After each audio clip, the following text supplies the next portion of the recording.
The moment I am uttering a single word আর sentence, ওই শব্দগুলো আমার বডি ল্যাঙ্গুয়েজ থেকে শুরু করে এভরিথিং আমার 14 জেনারেশন বলে দিচ্ছে। তো আমরা বাবার ঘরে খাই, বাবার ঘরে ঘুমাই, কিন্তু কখনো মনে আসে না যে 17-18 বছর বয়স হওয়ার পরে আমি কেন আব্বার ঘরে খাই। যখন মনে হলো যে না, আমাদের দেশের আমার ছেলেমেয়ের মতো ছেলেমেয়েরা অনেক কষ্ট পাচ্ছে, লিটারেচার দিয়ে কী করবো আমি? প্রত্যেকটা মানুষ বায়াসড, প্রত্যেকটা মানুষের ডিফারেন্ট ডিফারেন্ট এজেন্ডা আছে। সুতরাং সেই জিনিসটা আমার বুঝতে হবে যে তার এজেন্ডা তার কাছে ঠিক আছে, ওই এজেন্ডার মধ্যে আমার নেওয়ার মতো কিছু আছে। একজন লিডারের কী কী চারিত্রিক বৈশিষ্ট্য থাকতে হবে, তার মধ্যে আমি বলে থাকি যেটা নাম্বার 1 হচ্ছে, এখন সবাই বলবে যে ইউনিভার্সিটিতে যাবে, but once your university life is over, তখন কিন্তু সবাই বলো কী ব্যাপার, ও বসে আছে কিছু করে না। কি করলে আপনি সাকসেসফুল হইতেন বলে মনে করেন?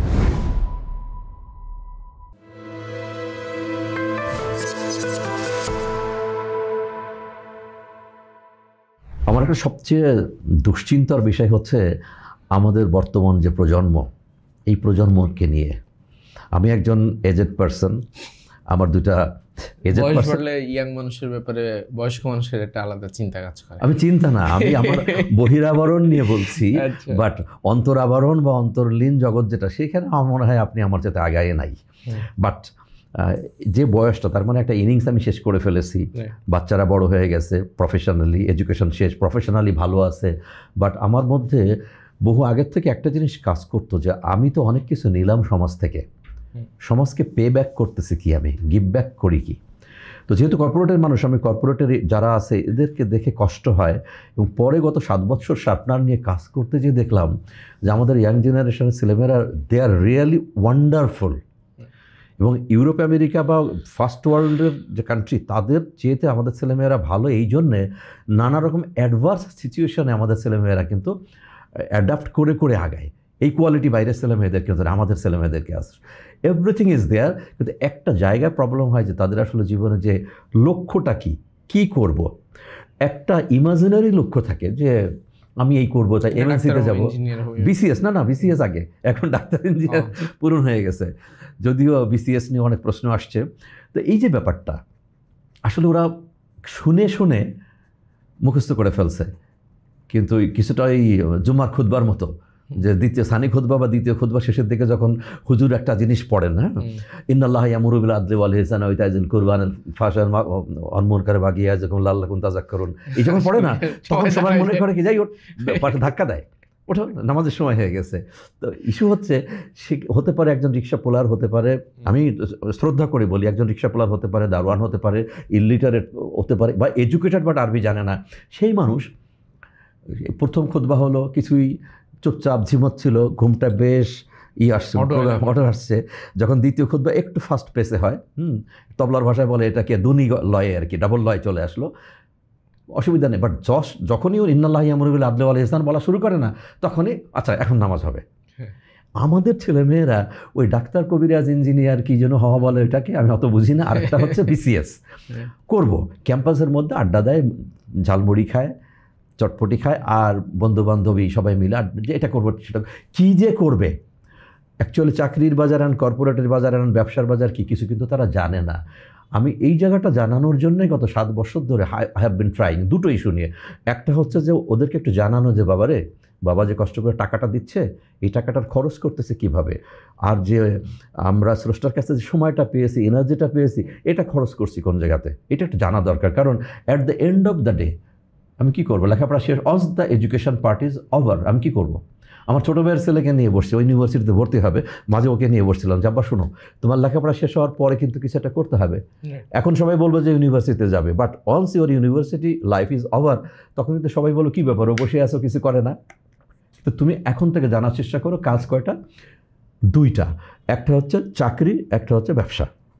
চাকরি কত প্রকার, কী, তার মধ্যে প্রাইমারি হলো 2টা, সরকারি চাকরি, আর একটা হচ্ছে প্রাইভেট চাকরি, এই চাকরি। আর হচ্ছে ব্যবসা, কেউ স্টার্ট আপ করতে পারে, বাবার ব্যবসা থাকলে বাবার ব্যবসায় বসে যেতে পারে, আর এই তো। এছাড়া কি, চুরি ডাকাতি, এটা তো ভিন্ন জিনিস, এটা তো আর বলবো না, তাই না? তাহলে এই যে আমাদের স্টুডেন্ট কমিউনিটিকে আমি এই মেসেজটা দিতে যাচ্ছি, এটা একটা মেসেজ শার্পনারের পক্ষ থেকে।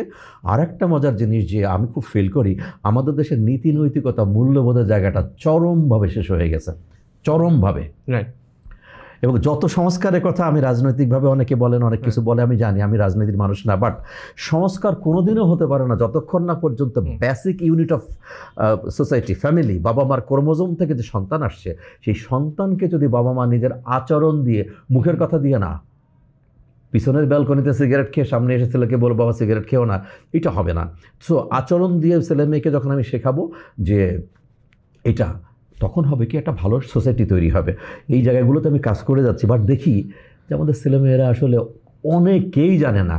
বাট ওয়ান্ডারফুলি আজকে একটা জিনিস পেলাম আমি এখানে আসার সময়ে আমার যে উবারের ড্রাইভার, ওনার সাথে আমি কথা বলতেছিলাম, ইয়াং চ্যাপ, কেন যেন মনে হচ্ছে তার পোশাক, তার বডি ল্যাঙ্গুয়েজ, কথা যখন বলেছে, তার কথা শুনে আমার কাছে মনে হলো যে আমি এখন পড়া বন্ধ করি, কারণ আমার সাথে কিতাব থাকে সবসময়। তার সঙ্গে কথা বলে যেটা জানলাম, শানে নজরুল হচ্ছে সে একটা বেসরকারি ইউনিভার্সিটি থেকে একেবারে হাইয়েস্ট লেভেলের ডিগ্রি পাওয়া। দেন হি স্টার্টেড বিজনেস। বাট গত বছরের যে একটা জুলাই আগস্টের আন্দোলন হলো, এই সময়ের কতগুলো কোম্পানির সাথে তার লেনদেন করতে যে সে একটু আটকে গেছে, ওটাও সে সাফোকেটিং অবস্থায় কন্টিনিউ করতেছে। ইমিডিয়েটলি হি পারচেসড এ কার, একটা গাড়ি কিনে সে উবার চালাচ্ছে, তার বাসা ঢাকাতে, নিজের বাবার বাড়ি। আচ্ছা, আমারও মনে হয় বাবার বাড়ি থাকলে মনে হয় আমি গাড়ি চালাইতাম না, মনে হয়। কেন ইমাজিন, আমাদের ছেলেমেয়েরা কিন্তু কষ্ট এসব ভাবতে পারে না। এই ছেলেটা ওয়ান্ডারফুল ছেলে, এই জন্যই হাইলি এডুকেটেড।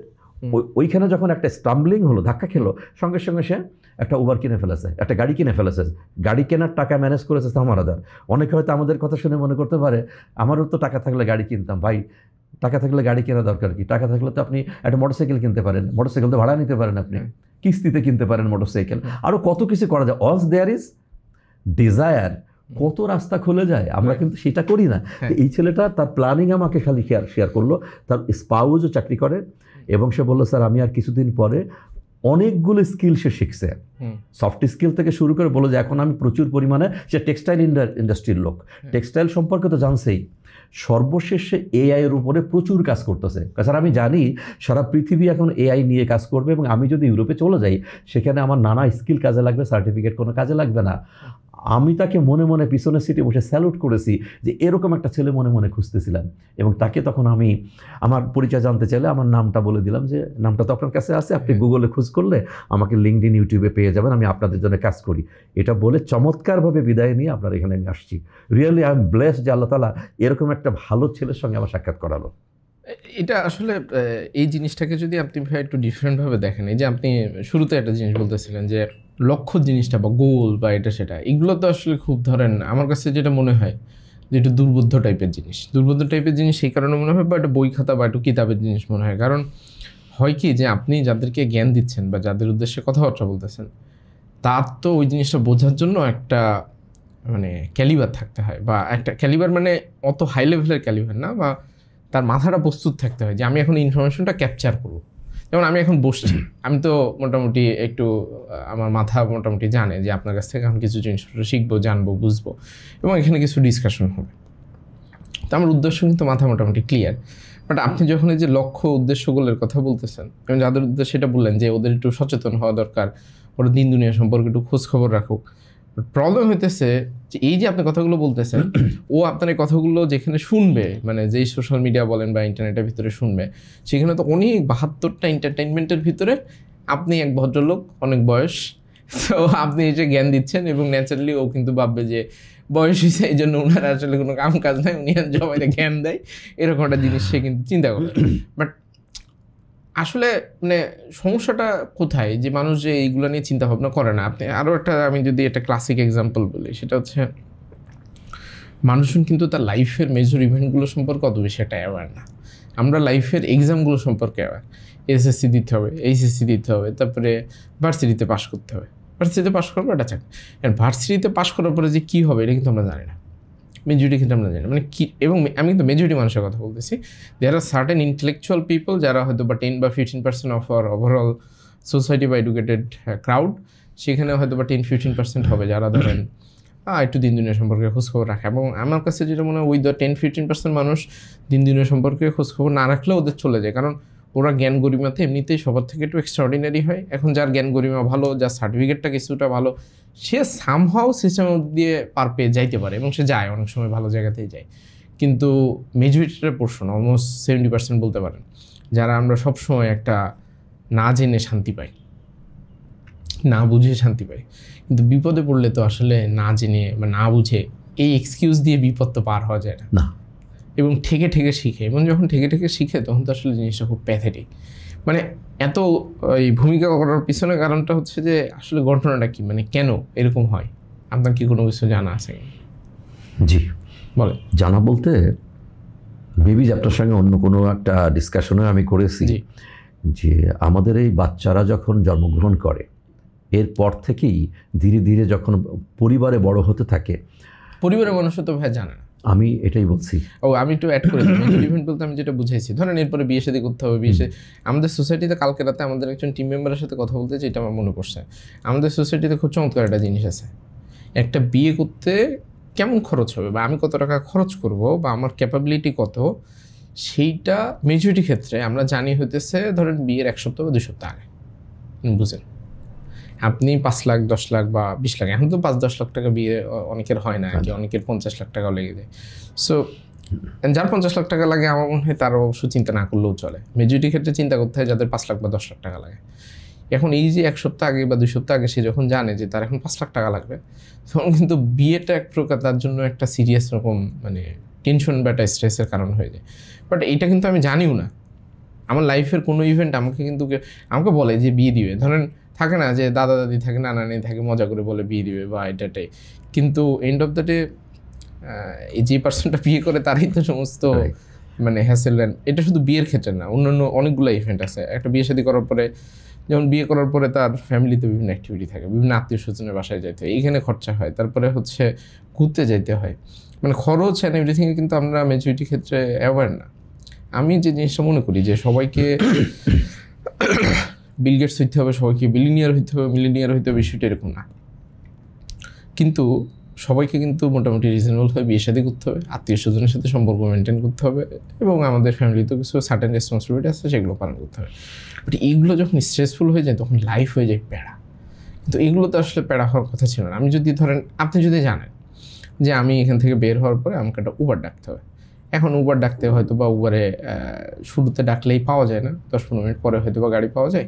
কারণ আপনি যদি আগে থেকে আমি বলে দিই যে ভাইয়া এই এলাকার একটা সমস্যা আছে, এই এলাকাতে কিন্তু উবার ডাকলে কুইকলি পাওয়া যায় না, তখন আপনি কী করবেন? আচ্ছা ঠিক আছে, আমি তোরা কি 12টার সময় বের হবো, তাহলে আমি 11:45 থেকে গাড়ি খোঁজা শুরু করবো। আপনি কিন্তু অ্যাওয়্যার, কিন্তু অ্যাওয়ারনেসের জায়গাটাতে আপনি খেয়াল করে দেখবেন, এতক্ষণ ধরে আমি যত কিছু বলছি, পোলাপান তথ্য সবগুলো সম্পর্কে কম বেশি জানে, বুঝে, অধিকাংশ জিনিস সম্পর্কে মানে হয় কি আমাদের সোসাইটি বা মোটিভেশন বা এটা সেটা, এই যে আমরা আজকে একটা বই নিয়ে বসছি বা ডিফারেন্ট বই যেগুলো আছে, প্রত্যেকটা জায়গাতে একটা কমন জিনিস আছে, এখানে একটা হাই অ্যাসপিরেশন শো করা হয় যে you have to be very very মানে টপ অফ দ্য টপ।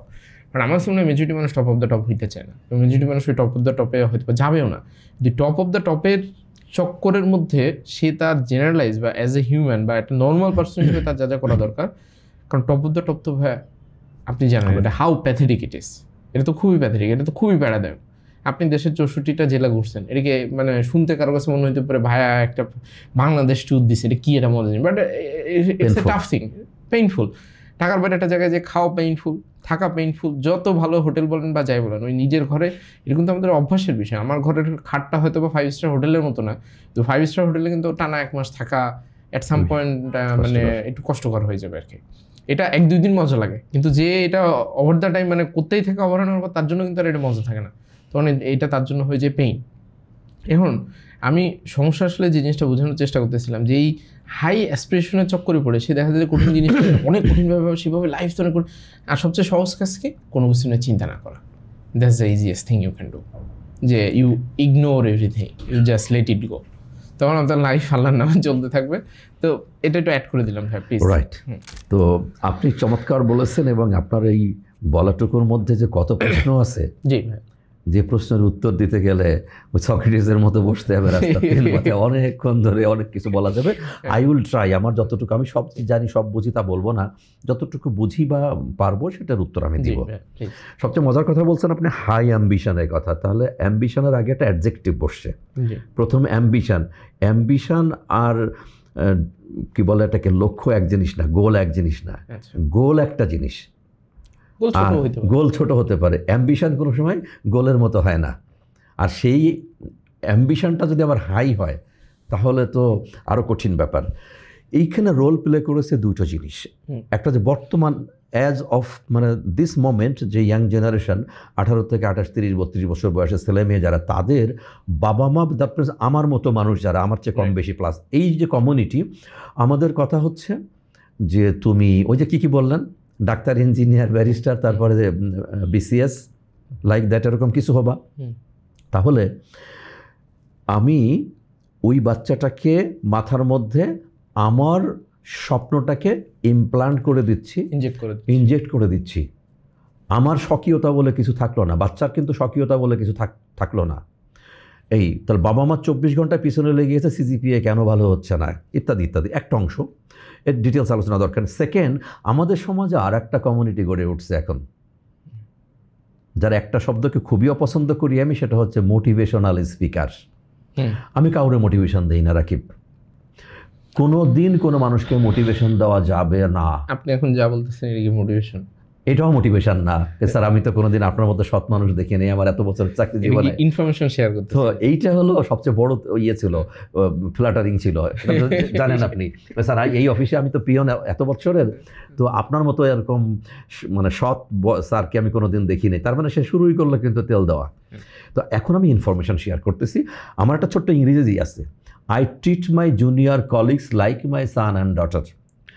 আমার কর্মজীবনে যেদিন থেকে টিম লিডার হয়েছি সেদিন থেকে আমি আমার সন্তানকে যেভাবে আমি যে জিনিসগুলো শেখাই আসছি, আমার সন্তানের মঙ্গল যেভাবে চেয়ে আসছি, ঠিক একই রকমভাবে আমি আমার জুনিয়র কলিগের, আর এখন তো জুনিয়র কলিগ বলবো না, যারা কাজ করছে এখানে আমার কথা শুনে তাদের জন্য বলি, আমি মোটিভেশন কাউকে দেওয়া যায় না। একটা কাজ করা যায়, একটা মানুষ হয়তো চিন্তা করে না, যেমন আপনার মধ্যেই ছিল, সিরিয়াসলি চিন্তা করা ছোটোবেলার থেকে আমি কি করতেছি, কেন এটা আমি করতেছি। কারণ সবার মাথার উপরে আপেল পড়ে থাকে, কিন্তু আপেল যখন নিউটনের মাথায় পড়লো, আপেল কেন মাথায় পড়লো, উপরে গেল না কেন? That is the law of gravitation, তাই না? তো আমরা বাবার ঘরে খাই, বাবার ঘরে ঘুমাই, কিন্তু কখনো মনে আসে না যে 17-18 বছর বয়স হওয়ার পরে আমি কেন আব্বার ঘরে খাই, আমি কেন মার ঘরে খাই। ইউরোপ আমেরিকাতে তো বাইর করে দিবে, হিজ হুজ, তাই না? তাহলে আমরা কিন্তু ইউরোপদেরকে পছন্দ অপছন্দ যাই করি না কেন, তাদের ওই জিনিসটা না এনে আমি আমার ডানার নিচে রেখে বাচ্চাটাকে ডানা ভেঙে দিছি। ও এখন ডানা ভাঙা উঠতে পারে না আমার ঘরে, 32 বছর বয়সও থাকে ঢাকার যে কোনো একটা ইন্দিরা রোডে থাকে বা রাজাবাজারে থাকে ম্যাসে, আর বাড়ির থেকে বাবা টাকা হয় জমি বেচার টাকাই হোক আর ফসলের টাকা, চাকরির টাকা পাঠায়, আর উনি বিসিএস পরীক্ষা দেন। এই চলতেছে 32-33 বছর বয়সে এই বাংলাদেশে দিস হ্যাপেনিং। মোটিভেশন মানে হচ্ছে প্রত্যেকটা মানুষ তো ইউনিক, আল্লাহ তাআলাও সৃষ্টি করেছেন ইউনিকভাবে। 800 কোটি মানুষ, 800 কোটি রকমের, প্রতিটা মানুষকে অ্যানালাইসিস করে তার পোটেনশিয়াল অনুযায়ী তাকে ইগনাইট করে দেওয়া। একজন বাবার, বড় ভাই, বড় বোনের, টিচারের, মেন্টরের বা লিডারের, তাকে ইগনাইট করে দেওয়া আছে। ইগনাইট করলে ও তখন চিন্তা করবে, নিজের থেকে নিজে চিন্তা করবে, থট প্রসেসকে ইনফ্লুয়েন্স করে দিবে। আর যখনই তার থট প্রসেসকে অ্যাক্টিভ করে দেওয়া হয়েছে, অ্যাকশন অটোমেটিক্যালি হবে। আর আমি 500 মানুষের সামনে একটা লেকচার দিয়ে সবাইকে তুঙ্গে তুলে দিলাম, তাতে থই বেরোনোর পরে যেন কেমন হালকা হালকা লাগে মাথা, এক ঘুম দেওয়ার পরদিন সকাল আর মনেই নেই যে কালকে কি হয়েছিল। এই মোটিভেশন হতে পারে না। কারণ এইটা যদি পিরামিড ধরি, একটা কোম্পানিতে 1000 মানুষ আছে, যে বেজে টপে সিও হবে কয়জন? একজন। ডিরেক্টর হবে কয়জন? 2 জন। আচ্ছা, ডিরেক্টর মার্কেটিং হতে পারে, ফিনান্স হতে পারে, ডিরেক্টর প্রকিউরমেন্ট, এরকম নয় 5-7 জন হবে। সবাই তো হবে না, তাই না? আবার সেই 1000 মানুষের সবাই তো ওটা হতেও চায় না। আপনি আমাকে যখন জিজ্ঞেস করছে, ভাই আপনি কি খাবেন আজকে, তো আপনার কেন লাঞ্চ করবো, মানুষ জানুক, তো আমি তো বলেই দিছি যে বাবার সিম্পল ছোটো মাছ আর একটু ভর্তা, ডাল, শেষ। ভর্তার জন্য 1000 পদের না হয়, খাওয়াবেন তো আপনি, আপনার পকেটের পয়সা, খাবো আমি, তাই না? আপনারটা বাদ দিলাম। অ্যাজ এ সিনিয়র ডিরেক্টর বা এক্সিকিউটিভ ডিরেক্টর বা লাইক দ্যাট, এরকম করে যখন আমি 5 স্টার হোটেলগুলোতে থাকছি, ঢাকাতে তো বেশি না, ঢাকার বাইরে চিটাগাংয়ে মোস্টলি বেশি, রাজশাহী বা অন্যান্য অঞ্চলে এখন হয়ে গেছে। সে সময় হাইয়েস্ট লেভেলের যে হোটেলটা, সেই হোটেলে থাকছি। আসছে স্যার কী খাবেন রাত্রেবেলা, ডিনারের অর্ডার যখন নিতে আসছি, এমনিতেই আমি সারা জীবন ডিনারে খুব সামান্য কিছু খাই, বাট আমি যদি 500, 1000, 2000, 3000 টাকার অর্ডারও করি, অ্যাকচুয়াল তো আমার জন্য, এবং আপনি সাথে থাকলে আপনারটা সহ, আমি ফার্স্ট চিন্তা করতাম আগ্রাবাদে বা রেডিসনে না থেকে যদি আমার বাসায় থাকতাম তাহলে আমি কী খেতাম। তখন আমার মন বলতেছে 2টা পাতলা রুটি বা একটা রুটি, 1 গ্লাস দুধ বা একটু সবজি, ভাই আপনি আমাকে একটু এই দেন।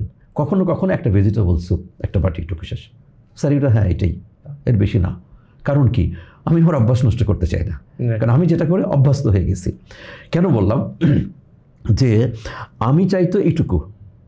আবার কেউ কেউ আমি দেখেছি অনেকের এন্টারটেনমেন্ট বিল দেখেছি, খাবার বিল দেখেছি, কোনো সময় দেখেছি আমারই জুনিয়র কলিগদের ম্যানেজারিয়াল বা বেশ সিনিয়র পজিশনের কেউ কিছু, আমি কাউকে ইন্ডিকেট করে বলছি না, সাদা কাগজে করে সই দিয়ে ট্যুর বিলের সঙ্গে দিয়ে দিত। সেখানে কী লেখা, টাকি মাছের ভর্তা, আমার আজও মনে আছে, টাকি মাছের ভর্তা, আলু ভর্তা, তারপরে ওই যে চিতল মাছের পেটি এটা, তারপরে খাসির মাংস, এরকম সবার শেষে একটা ফিরনি বা যে মিষ্টি কোনো একটা কিছু, মানে মাংস মিনিমাম 2টা পদ দেখছি আমি, এবং চিতল মাছের পেটি থাকছেই, অন্য কোনো একটা মাছ থাকছে, সবজি থাকছে, এরকম করে 8টা 10টা পদ।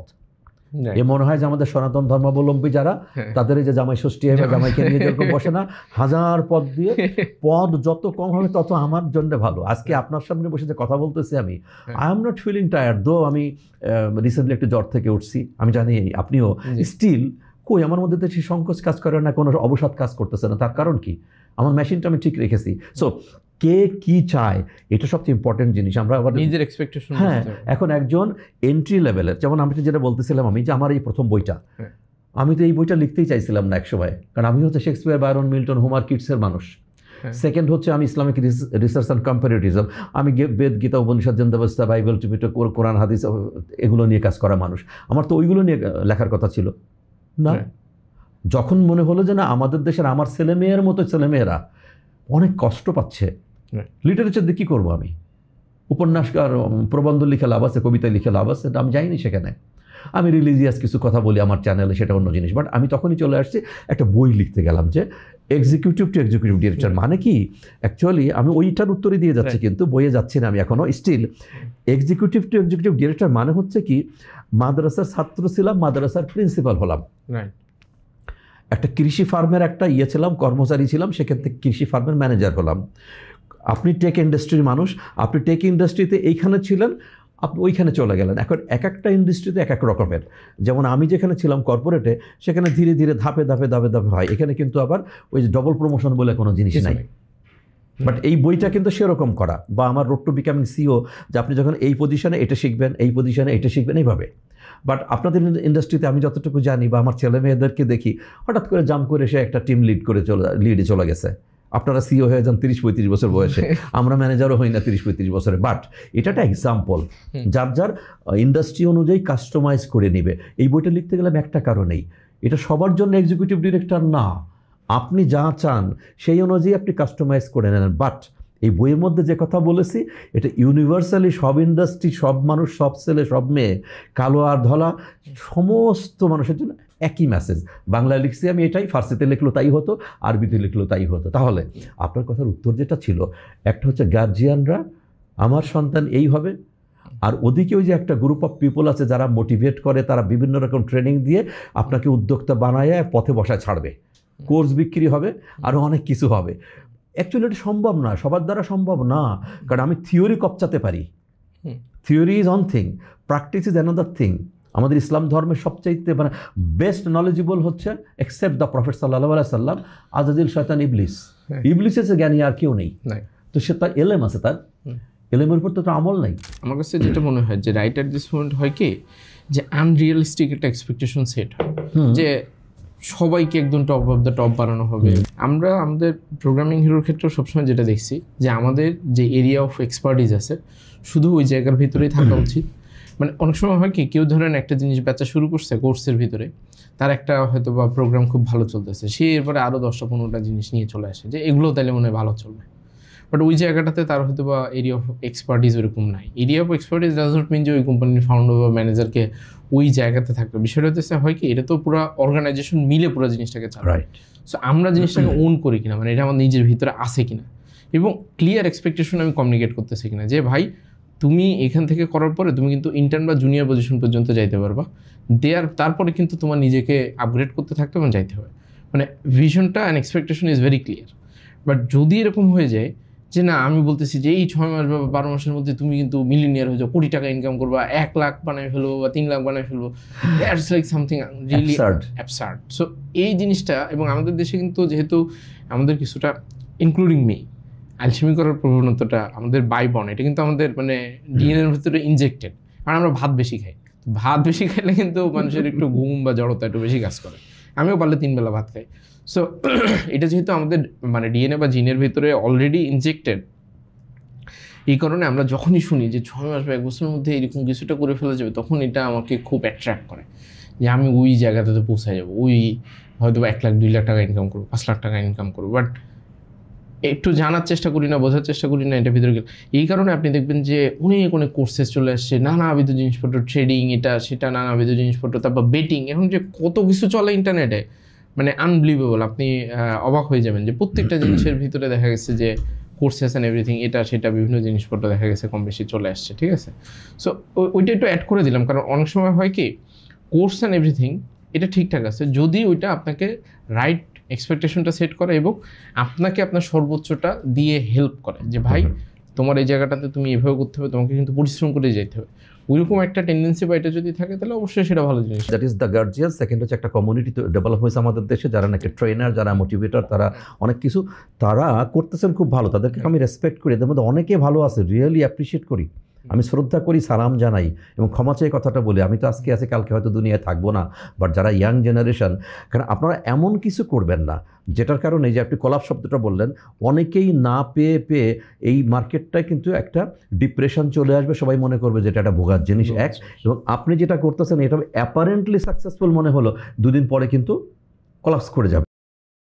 আপনি যেটা ব্যবহার করেছেন, দুঃখ লাগে কোথায় যে একটা টিচার, আমি একটু আমার একটা এক্সাম্পল বলি। আমি একসময় কিন্তু মিউজিক করতাম। আমি সাধারণত আমার ডিজিটাল প্ল্যাটফর্ম মানুষরা এগুলো জানে না। ঢাকা বিশ্ববিদ্যালয়ের সাংস্কৃতিক দল, যেটা ডাকসু সাংস্কৃতিক দলের স্রষ্টা যে কয়েকজন, এবং তার মধ্যে একজন কিন্তু প্রতিষ্ঠাকালীন মেম্বার, আমি একজন। আচ্ছা, আমি গুলশানে মিলাদ পড়াই, নামাজ পড়াই, আমি নামাজ পড়া মানুষ বা নামাজ পড়িও। তারপরে মিউজিকের প্রতি কোনো একটা কারণে তীব্র আকর্ষণ ছিল, জিদ ছিল, আমি শিখেছিলাম যে মিউজিক তোমাকে আমি শিখে ছাড়বো। তারপরে ওটার সাথে আমার সম্পর্ক এখন নাই। বাট আমার আজ থেকে 40 বছর আগের কাঠের গিটারটা আছে, ইলেকট্রিক গিটার রয়ে গেছে, অ্যাম্পলিফায়ার আছে, পিয়ানো, তবলা, বাঁশি ইত্যাদি ইত্যাদি রয়ে গেছে। একটা ছেলে একবার, আমি তখন ফাইজারে চাকরি করি, আমার কাছে আসছে গিটার শেখার জন্য। তো তখন তো মাল্টিনেশনালের যুগ, চিন্তাও করা যাবে না সেই চাকরিটা কেমন হালের ছিল। আজকালকার মতো এত পাগলাটি ছিল না, লাইফটা খুব চমৎকার ছিল। এই জন্যই আমি 85-এর বিসিএস ছেড়ে দিয়ে আমি মাল্টিনেশনালে গেলাম। অনেকেও জানে না যে আমি 85-এর বিসিএস। তো আমি আমেরিকার মতো এমএনসিতে চলে গেলাম, আমেরিকার ফাইজারের। ছেলেটা আসলো, তাকে আমি একটু সারগাম শেখালাম ফ্রি অফ কস্ট, বাট আমার অবসর বা ছুটির দিনে সারগাম শেখালাম।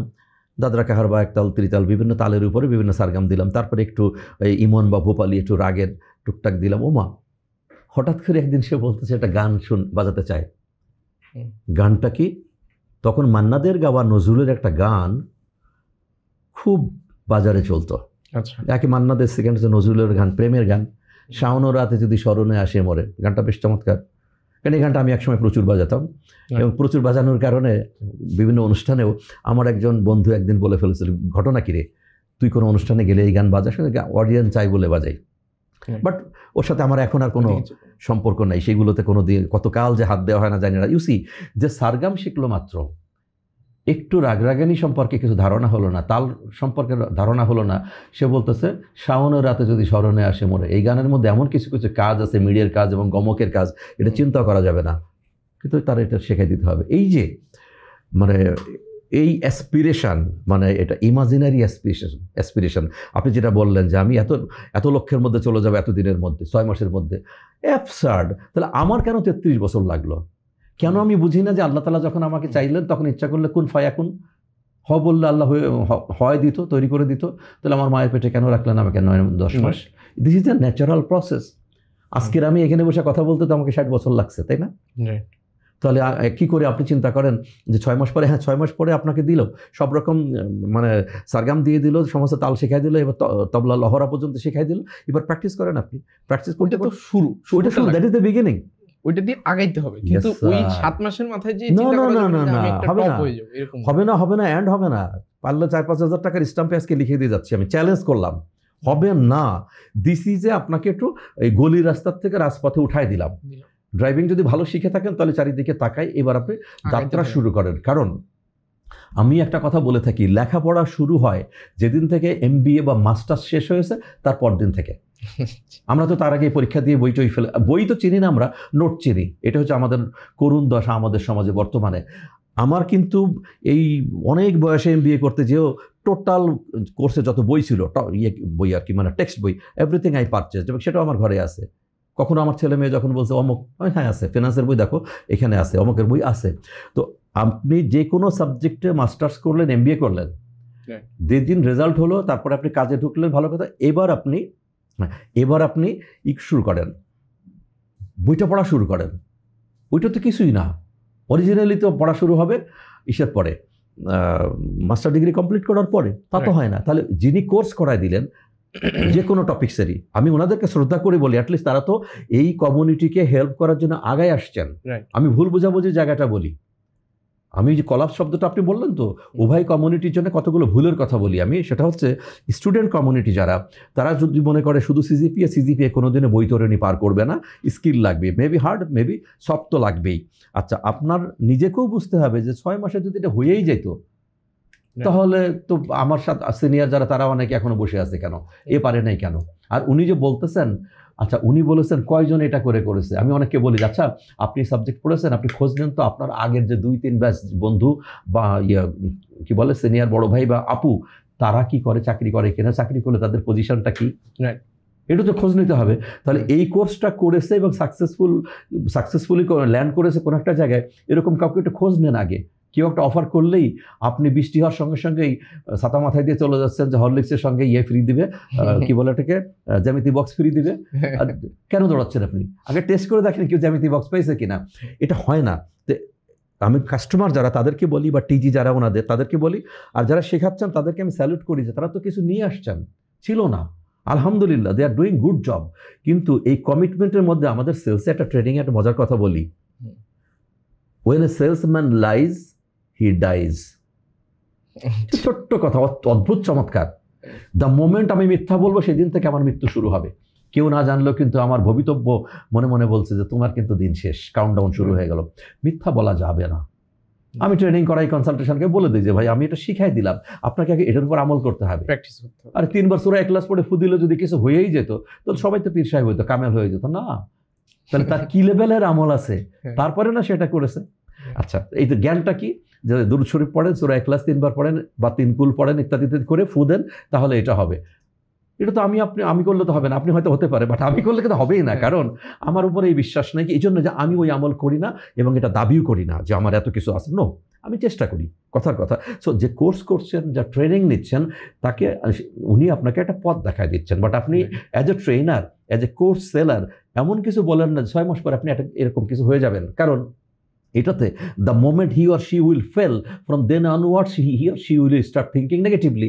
আর একটা নেগেটিভ কমেন্ট কিন্তু অনেক দ্রুত ছড়াইতে থাকে, ভালো জিনিস ছড়ায় না। কিন্তু আমি এই যে নীতি নৈতিকতা মূল্যবোধ নিয়ে কথা বলতেছি 7 বছরে 84 মাস, খুব একটা মার্কেট পায় না, কারণ আমি জানি আমার কাছে সবাই জানে যে উনি খালি কি সত্যি কথা বলতে বলে, এটা বলে সেটা বলে, ভালো কথা বলে না। বাট আমি যদি বলতাম অন্য কিছু, ফুডের ব্লগ, তারপরে লেটেস্ট যে সমস্ত ট্রেন্ডি কিছু যদি বলতাম। আমি এই জায়গাটাতে ছোট করে একটু অ্যাড করি ভাই, আমার কাছে যে জিনিসটা মনে হয় যে বোথ পার্টি এক্সপেকটেশন ক্লিয়ার থাকা উচিত। যে এটার ভিতরে ঢুকে মানে যে কোনো কিছুটা শেখার কথা চিন্তা করে, তার এক্সপেকটেশন বুঝতে হবে যে আমি 6 মাস 1 বছর পরে আসলে কি করব, এবং সেখানে আমি যে জায়গাটাতে ঢুকতেছি ওরা যা বলতেছে সেটা আমি প্রপারলি করতে পারতেছি কিনা, সেটাও আমাকে কিন্তু অক্ষরে অক্ষরে ডেইলি পারতে হবে, করতে হবে। কারণ প্র্যাকটিসটা যদি না, ধরেন আপনি খুব সুন্দর চমৎকার বাঁশি বাজাইতে পারেন, আপনি আমার আজকে দেখাই গেলেন যে এরা কি এইভাবে বাঁশি বাজাইতে হয়, আমি দেখলাম, দেখে আমার খুব মজা লাগলো, খুব চমৎকার লাগলো। কিন্তু আগামী 3 দিন পরে আপনার সাথে আমি জানি যে আবার দেখা হবে, এই 3 দিনের মধ্যে আমি কোনো প্র্যাকটিস করলাম না, কিছুই করলাম না। অথবা আমি চিন্তা করলাম যে ভাইয়া তো আমাকে 10 মিনিট দেখাইছে, আমি মনে হয় 10 মিনিট দেখাইলে ভাইয়ার মতো হয়ে যাবো, বা আমি 10 মিনিট যদি করি তাহলে হয়ে যাবে। আপনার এই 10 মিনিট আসতে তো মোটামুটি ধরেন এর আগে 8 বছর 10 বছর 15 বছর, মানে টু সাম এক্সটেন্ট, মানে যেরকম একটা এক্সপিরিয়েন্সের ভিতর দিয়ে আপনাকে যাইতে হয়েছে। আমার ক্ষেত্রে তো সেটা হয়তো বা ওই মাত্র 10 মিনিটের এক্সপিরিয়েন্স। সুতরাং আমাকে বুঝতে হবে যে 10 মিনিট যেহেতু ভাইয়া করছে, আমাকে তাহলে মিনিমাম হইলো 1 ঘন্টা 2 ঘন্টা প্র্যাকটিস করতে হবে, এবং আগামী 3 দিন আমাকে মিনিমাম 6 থেকে 7 ঘন্টা প্র্যাকটিস করতে হবে।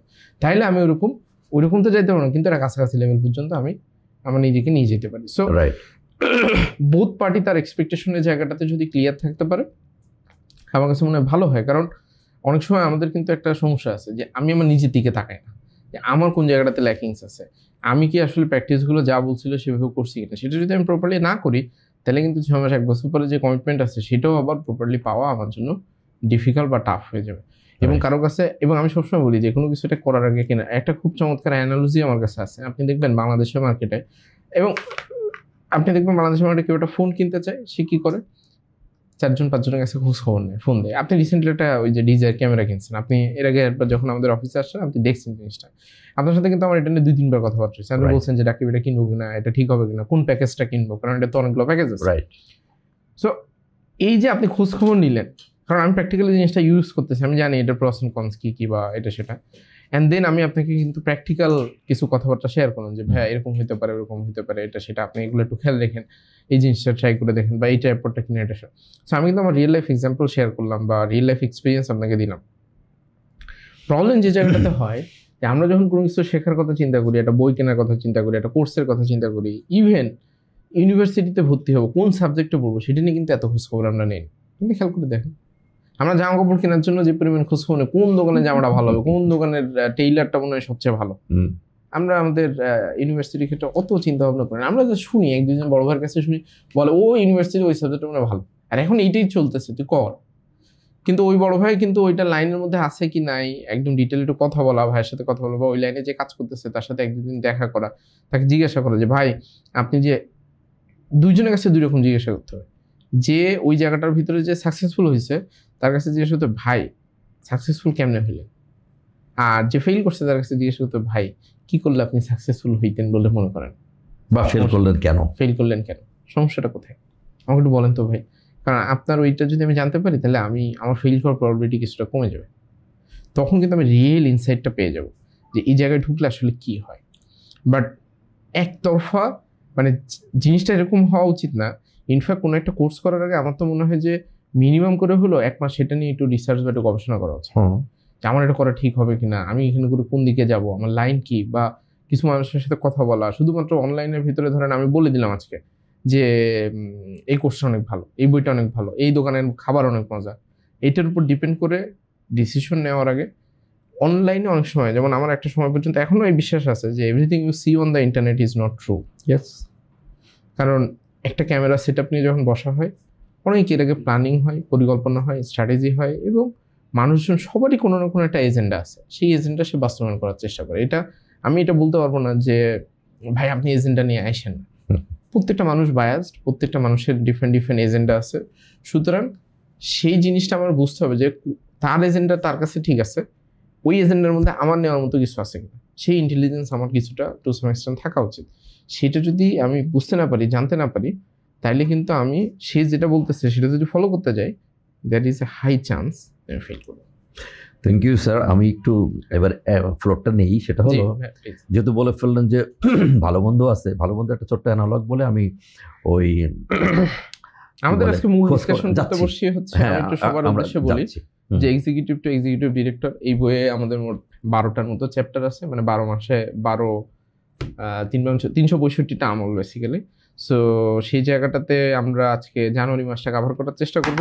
হয়তো অনেক সময় বইয়ের ভিতরে তো ভাই সব কিছু লিখছে, বই থেকে হয়তো বা সবচেয়ে ভালো বইতে ভিজুয়ালি দেখা যাবে, কিন্তু যে লিখছে সে তার কলম দিয়ে লিখছে, বাট এখন মুখের ভাষা দিয়ে আমরা আর একটু বেটার হয়তো বোঝার চেষ্টা করব যে ভাইয়ের কাছে কেন মনে হইলো যে জানুয়ারি মাসে এই 31টা আমল করা দরকার, বা এই আমলগুলো জানুয়ারি মাসেই কেন করতে হবে, এটা অন্য মাসে করলে কি সমস্যা।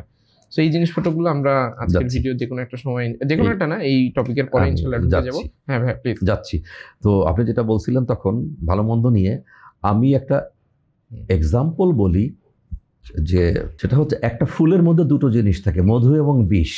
আচ্ছা, ভ্রমরা যায় মধু আনতে, আমরা অনেকেই জানি না, বাট মাকড়সা যায় বিষ আনতে। তো আমি সরাসরি চাকরিরত অবস্থায় আমার জুনিয়র কলিগদেরকে বললাম, ভাই আমি কিন্তু মানুষ না, শয়তান না ফেরেস্তা। অনেক সময় বলে ভাই ওই লোকটা ফেরেস্তার মতো।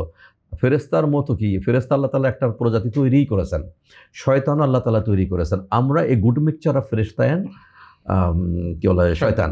তো আমাদের মধ্যে আকল এবং শাহওয়াত, আরবিতে দুটো শব্দ বলে, এই দুটো ভালো গুণ আর খারাপ গুণ আছে, পাশবিক এবং আকল শাহওয়াত আছে।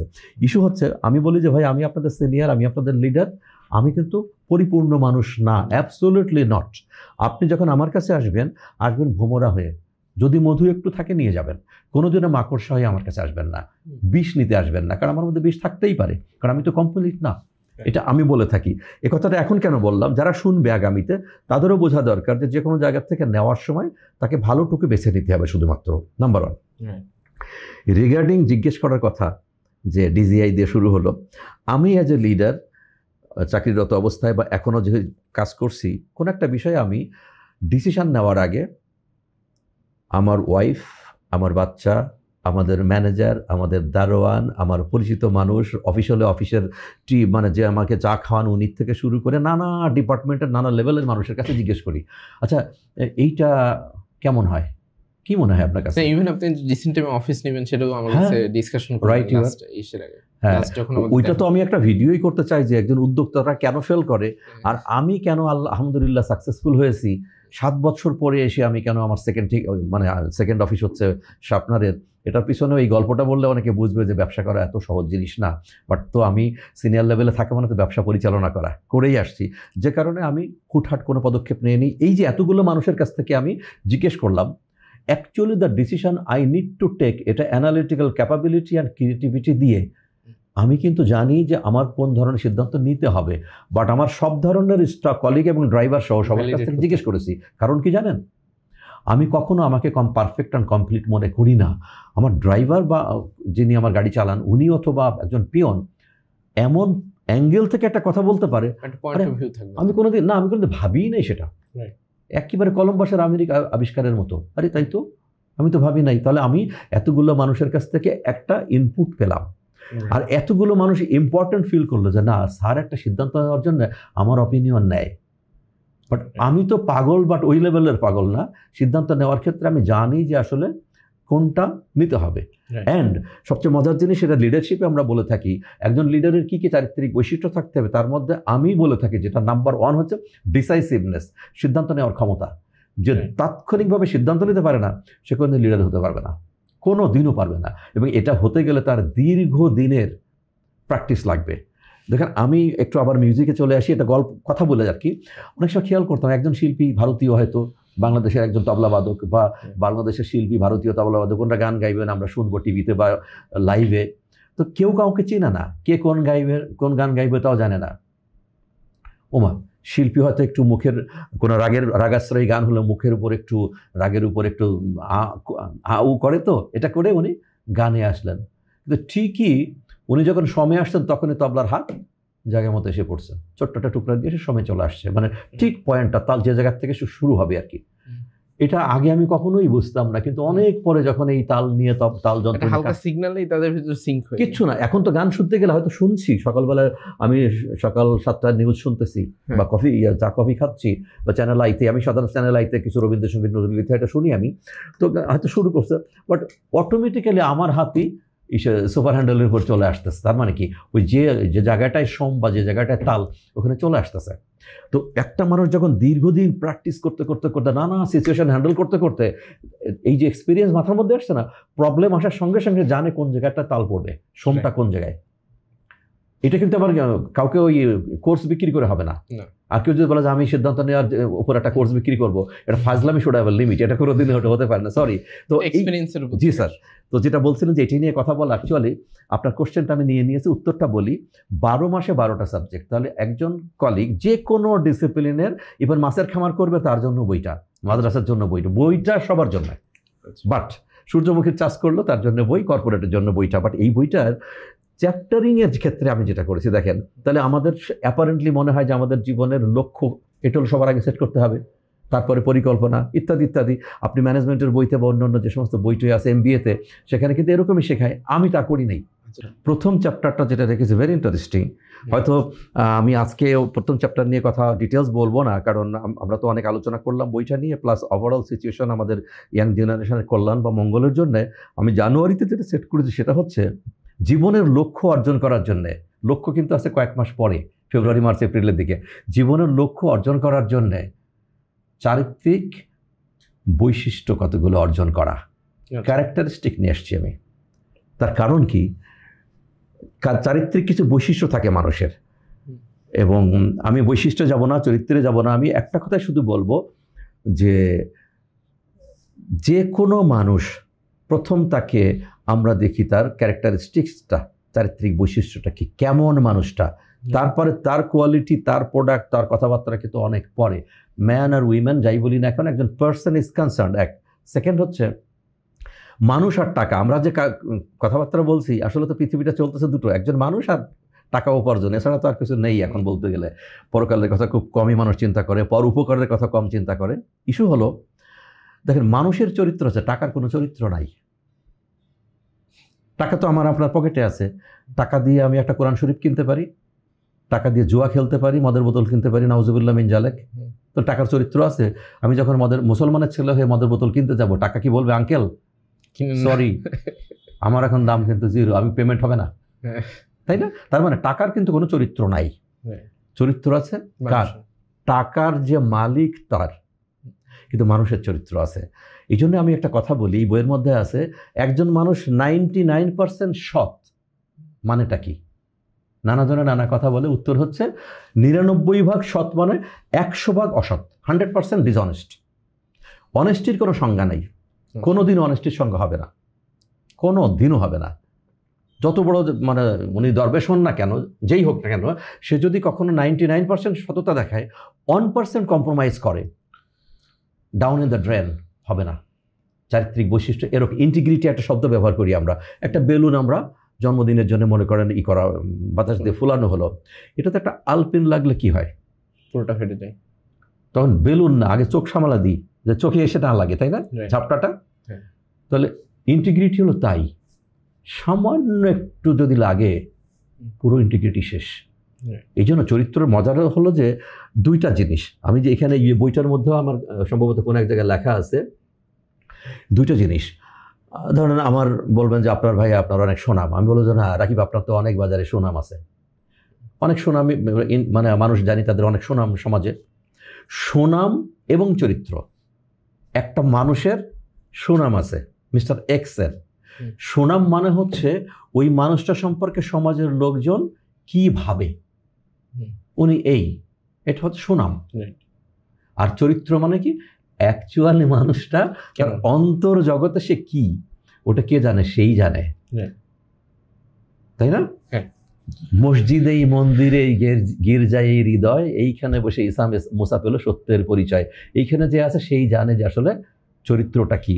এই জন্য বলা হচ্ছে যে চারিত্রিক বৈশিষ্ট্য, যেমন আর একটা এক্সাম্পল দিই আমি, ব্যাংকে যখন কোনো মানুষ লোন নিতে যায়, মানুষ কিন্তু অ্যাপারেন্টলি তার যে মর্টগেজ থাকে বা থাকে, কোলাটেরাল থাকে, এটার এগেনস্টে লোন দেয় বলে, কিন্তু আসলে শুধু এটা দিয়ে দেয় না।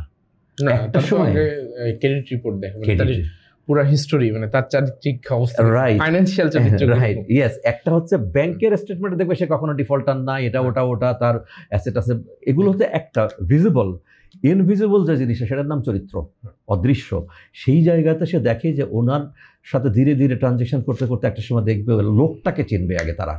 ম্যানেজার সাহেবের রুমে অনেক সময় আমরা দেখি কোল্ড ড্রিঙ্কস আর ফল ফলালি মিষ্টি টিষ্টি দেখি, আমরা তো ক্লায়েন্ট না, আমরা সাধারণ কাস্টমার মনে করেন, বাট উনি কিন্তু কথা বলেন শুধু কাস্টমার, ওই ক্লায়েন্ট হিসেবে যে ওনার সাথে অনেক টাকার লেনদেন করে বলে তা না, নানাভাবে কিন্তু এই কথোপকথনের মাধ্যমে কিন্তু মানুষটাকে স্টাডি করে।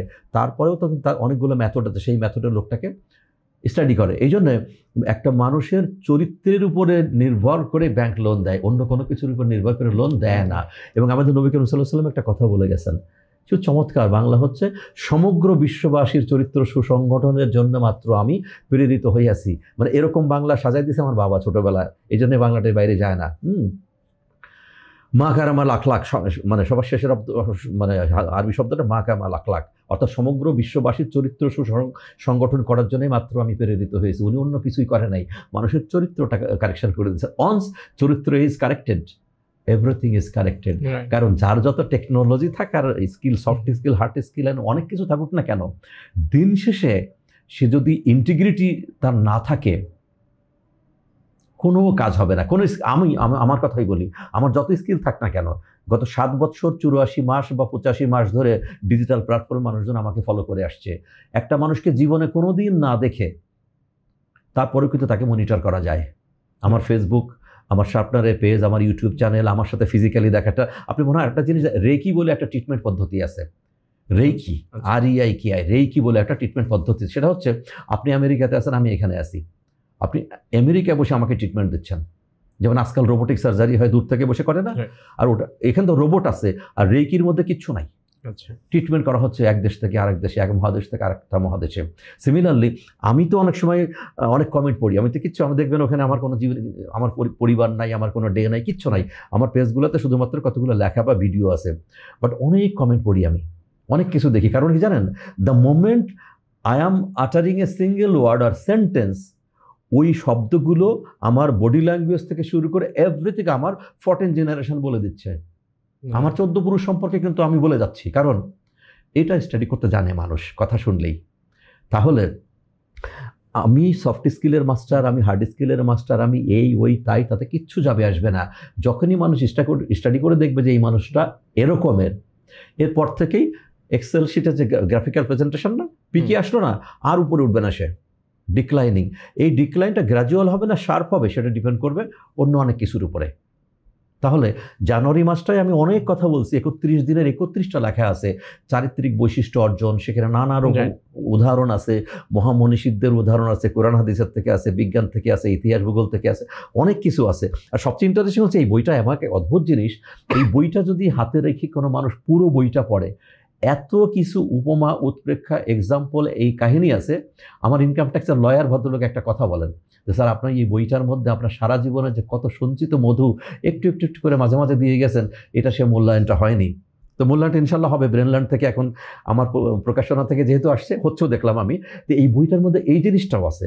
শুধু যে কেউ টপে চলে যাবেন এই যোগ্যতাগুলো অর্জন করে তা না, একজন পাবলিক স্পিকারও যদি কেউ হতে চায়, পাবলিক কথা বলে, এর থেকে কিছু মশলা নিলে তার কথার মধ্যে কিন্তু কেন যেন একটা ভিন্নতা চলে আসবে, কারণ এডিটিভ দেওয়া হচ্ছে, এখানে এক্সিপিয়েন্ট দেওয়া হচ্ছে। সো আমরা যদি এখন আমার পক্ষের থেকে সাম আপ করি, সেটা হচ্ছে আজকে অ্যাকচুয়ালি আমরা আমাদের এই বাংলাদেশ, সুন্দর ভবিষ্যতের বাংলাদেশ, আমাদের ইয়াং জেনারেশন, আমাদের সন্তানরা, তারা কেমন, তারা কোথায় আছে, কিভাবে গাইড পাচ্ছে, কি পাচ্ছে না, আমরা আসলে কি করতে চাচ্ছি, এটা নিয়ে অনেক লম্বা আলোচনা করেছি। অনেকে বিরক্ত হতে পারেন, অ্যাকচুয়ালি সন্তানদের জন্য বলা, এটা বিরক্তর কোনো কারণ হওয়ার কথা না। সেকেন্ডলি, আমি অনেক কিছু বাদ দিয়ে, আমি দস্তয়েভস্কি পড়া মানুষ, আমি টলস্টয় পড়া মানুষ, বা বিশ্ব সাহিত্যের সব মাস্টারপিস পড়া মানুষ, তা আমার দরকার ছিল তো ওইরকম কিছু করা। তা না করে আমি বাচ্চাদের জন্য বইটা লিখেছি, উদ্দেশ্য এটার জন্য তাদের কোনো উপকারে লাগে। এই বইটা নিয়ে একটা ওভারঅল আলোচনা করে জানুয়ারি মাসের একটা just tips of the iceberg বললাম। তো আমি যদি আল্লাহ আমাকে বাঁচায় রাখে, জীবিত থাকি, আপনার সঙ্গে নেক্সট সেশনে বসবো, জানুয়ারি নিয়ে একটা ইন ডিটেলস আলোচনা করবো ইনশাআল্লাহ। অবশ্যই ভাই। এবং আমি জাস্ট এখানে আমাদের যেহেতু ইন্ট্রোডাকশন বা ওই টাইপের কোনো কিছু ছিল না, মানে এই ঘটনাটা আসলে কেন করতেছি, যে এখানে কি ভাই আমাকে কোনো টাকা পয়সা দিবে নাকি, আমি ভাইকে কোনো টাকা পয়সা দিব, বিষয়টা এরকম না।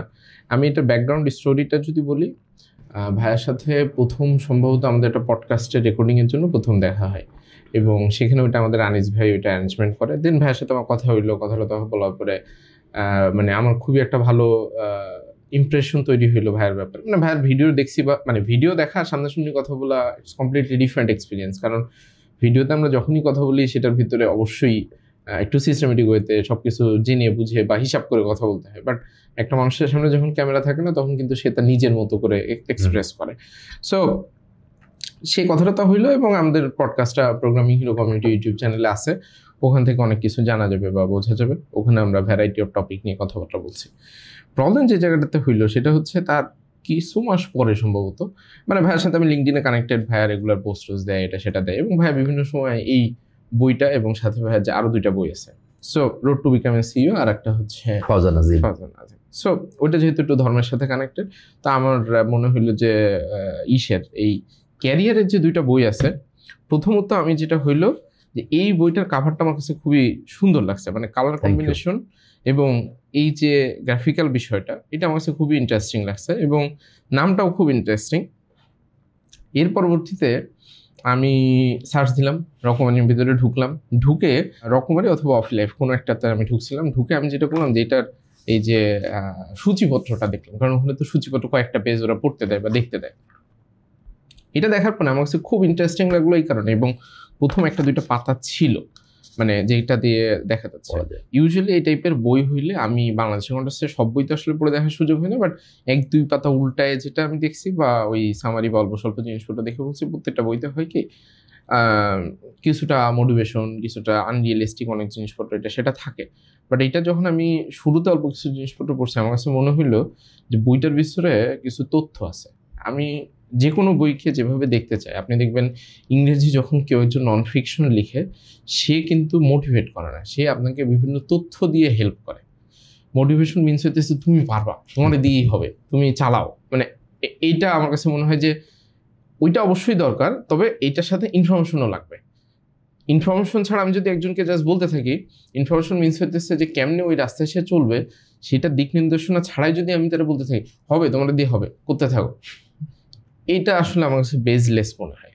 এখন এটা আমার এখন তো ব্যক্তিগত মতামত বা চিন্তা ভাবনা, কারণ এগুলো কোনো কিছুই আসলে ফ্যাক্ট না। আপনি যে বইটার ভিতরে যা লিখছেন কোনো কিছুই ফ্যাক্ট না, এটা আপনার ব্যক্তিগত এক্সপিরিয়েন্স থেকে আপনার পয়েন্ট অফ ভিউ শেয়ার করছেন, এবং সেই পয়েন্ট অফ ভিউ সবার জন্য হয়তো বা কাজ নাও করতে পারে, দ্যাট ইজ অ্যাবসলিউটলি ফাইন। তা আমার এটা দেখে খুব ইন্টারেস্টিং লাগলো, এবং মজার বিষয় হইতেছে আমি 3টা বই কিন্তু আমি নিজে অর্ডার করছি, এমন না যে ভাই আমাকে সৌজন্য কপি দিছে। তো পরবর্তীতে ভাইয়ের সাথে আমার দ্বিতীয় দিন দেখা হলো, এখন ক্যামেরায় হয়তো বা দেখা যাচ্ছে, তো ভাইয়ের কাছে আমি অটোগ্রাফ নেওয়ার সুযোগ হয়েছে। আমার সুযোগ হয়নি বইটার কমপ্লিমেন্টারি কপি দেওয়ার।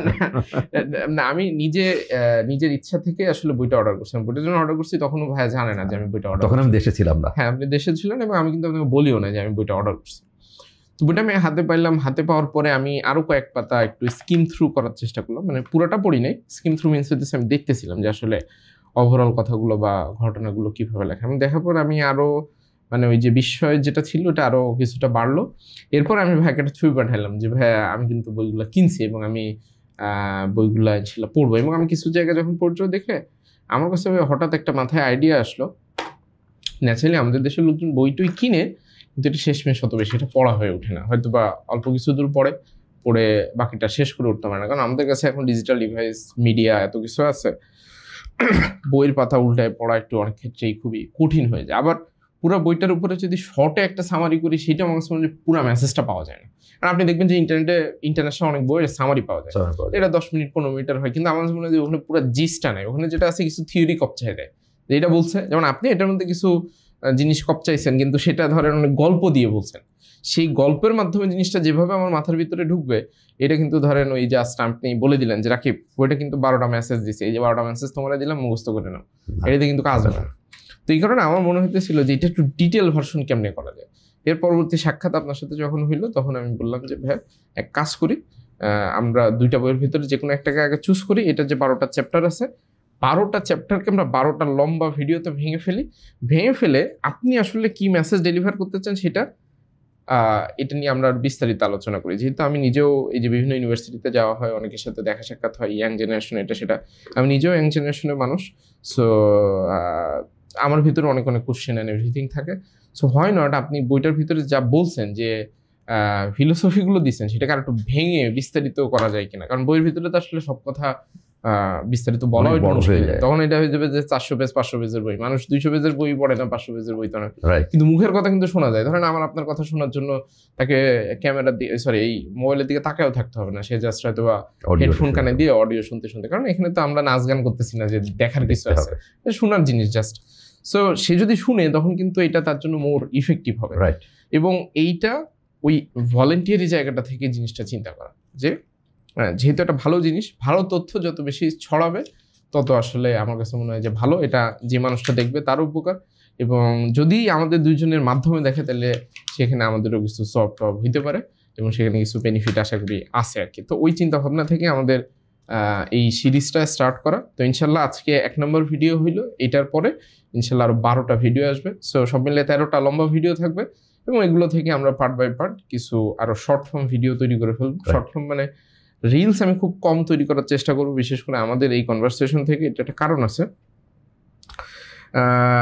রিলস কেন করতে চায় না, কারণ 1 মিনিট বা 1.5 মিনিটের ভিতরে পুরো মেসেজটা ডেলিভার হয় না। অনেক সময় রিলস দিলে অনেক বেশি হিট হয়, মানুষজন বুঝে না বুঝে করে, ওই যে কমেন্টের ভিতরে গ্যাঞ্জাম করা শুরু করে দেয়। সো আমরা ওই ঝামেলার মধ্যে ওই চক্করে আমরা পড়তে চাই না। যেদিন আমাদের হবে যে ফুল ভিডিওটা থাকবে, তবে there will be certain video যেগুলো 5 মিনিট 7 মিনিট বা 10 মিনিটের, যেখানে আমরা একটা মিনিং আছে, যেখানে একটা জিনিস শুরু হয়েছে এবং শেষ হয়েছে, মানে পুরো কনটেক্সটটা ডেলিভার হয়েছে, যাতে করে আমরা প্রপার ইনফরমেশনটা ডেলিভার করতে পারি। তো তার শোনা লাগবে, সে কষ্ট করে পুরোটাই শুনবে। আর বাংলা ভিডিও আমি নিজেও হইতেছে 2x স্পিডে শুনি, কারণ আমরা তো এই ভাষা শুনতে শুনতে অভ্যস্ত হয়ে গেছে। তো 2x স্পিডে শুনলে 12 মিনিটের ভিডিও তো 6 মিনিটেই শেষ। সো আমি 2x এ শুনতে পারি, 1.75 or 1.5 স্পিডেও যদি শুনি, তো 12 মিনিটের ভিডিও হয়তো বা 7 মিনিট বা 8 মিনিট লাগে, আমরা যদি টাইম সেভ করতে চাই। সো ইনশাল্লাহ ভাই, আমরা আগামী 12টা ভিডিও আমাদের খুবই চমৎকারভাবে ডিসকাশন হবে। তবে আমি যে জিনিসটা অডিয়েন্সের উদ্দেশ্যে বলতে চাই, যে এই বইটা যাদের কাছে অলরেডি আছে, তাদের যদি কোনো ফার্দার কোশ্চেন থাকে, সেই কোশ্চেনগুলো এই ভিডিওর কমেন্ট সেকশনে জানিয়ে দিতে পারেন।